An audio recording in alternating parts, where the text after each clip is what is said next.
मित्रों,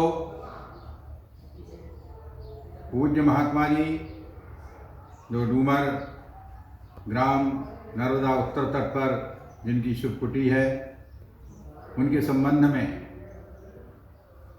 हमारी चर्चा चल रही है। कुछ दिनों से बहुत लोग सुन रहे हैं, उन सबको साधुवाद। मैं एक विषय में सावधान करना चाहता हूं कि कुछ लोगों ने महात्मा जी का वेश भी धारण किया होगा। कहीं ये सब बातें सुनकर के उनके समान नकल करने की कोशिश न करें, क्योंकि महात्मा जी अपने आप में एक महान योगी, अद्भुत सिद्ध संत थे, सिद्ध संत हैं, बल्कि ऐसा मैं कहना चाहूँगा। तो उनकी जो लीला है, उनके जो चरित्र हैं, वो अपने आप में ही अद्भुत हैं। एक दृष्टांत याद आता है कि महात्मा जी जिस समय संस्कृत विद्यालय बगलवाड़ा, डिस्ट्रिक्ट रायसेन, मध्य प्रदेश में निवास कर रहे थे, वहाँ के जो आचार्य थे भवानी शंकर द्विवेदी, उन्होंने महात्मा जी की कृपा प्राप्त की। उस कृपा का एक उदाहरण मैं आपके सामने प्रस्तुत कर रहा हूँ। महात्मा जी शुरू में ही आए थे और आचार्य श्री भवानी शंकर द्विवेदी जी से उनकी सिर्फ 3 दिन मुलाकात हुई थी और 3 दिन में ही वे महात्मा जी के भक्त बन गए थे। बड़े आश्चर्य की बात है कि तीसरे दिन ही उनकी जो श्रीमती थी वो अचानक बेहोश हो गई और बेहोश होने के बाद में कुछ भी उनका ध्यान नहीं रहा, बल्कि शरीर ही उनका ठंडा पड़ने लग गया। तो गुरु जी भवानी शंकर जी बहुत घबरा गए, बहुत ही घबरा गए और जाकर के महात्मा जी के पास पहुंचे। महात्मा जी से निवेदन किया कि महाराज जी ऐसी ऐसी स्थिति है, अब क्या करें, मैं तो बहुत बड़े संकट में पड़ गया हूँ। महात्मा जी ने कहा, भगवान कोई बात नहीं, आप ऐसा करें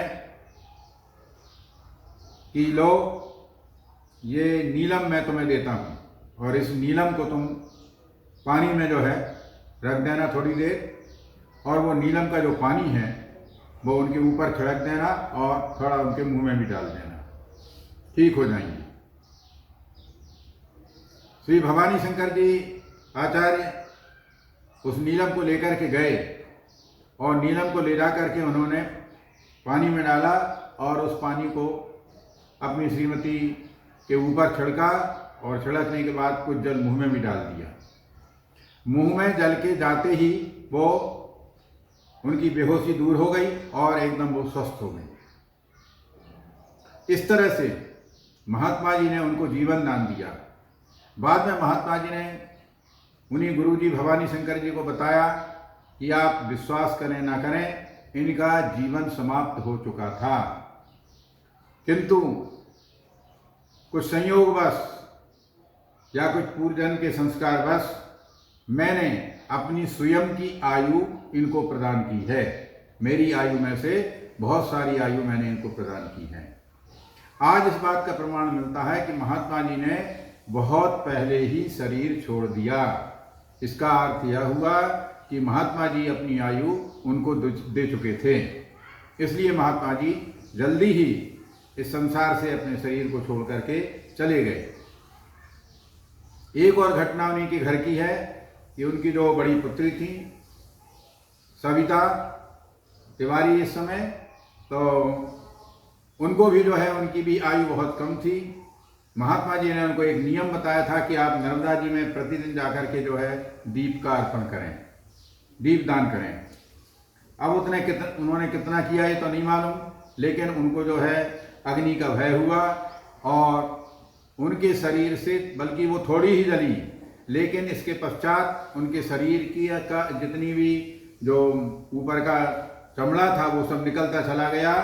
और हुआ क्या कि उनका रंग गोरा था, लेकिन चमड़े निकलने के बाद, शरीर की जो खाल निकलने के बाद या चमड़ी निकलने के बाद उनका जो रंग था वो थोड़ा सा काले रंग का हो गया। इस प्रकार से महात्मा जी ने आचार्य भवानी शंकर के ऊपर बहुत बड़ी कृपा की और आज भवानी शंकर जी नागपुर में निवास करते हुए, जैसा कि आपने पहले उनका वक्तव्य देखा होगा, निरंतर महात्मा जी की उपासना करते रहते हैं। ऐसा श्रद्धा और विश्वास का भाव उनको प्राप्त हो गया। आज इतना ही। यदि आपको वीडियो पसंद आया है, लाइक करें, सब्सक्राइब करें, मित्रों से शेयर करें, कमेंट्स करके अपने विचार प्रस्तुत करें। धन्यवाद। हर हर नर्मदे हर।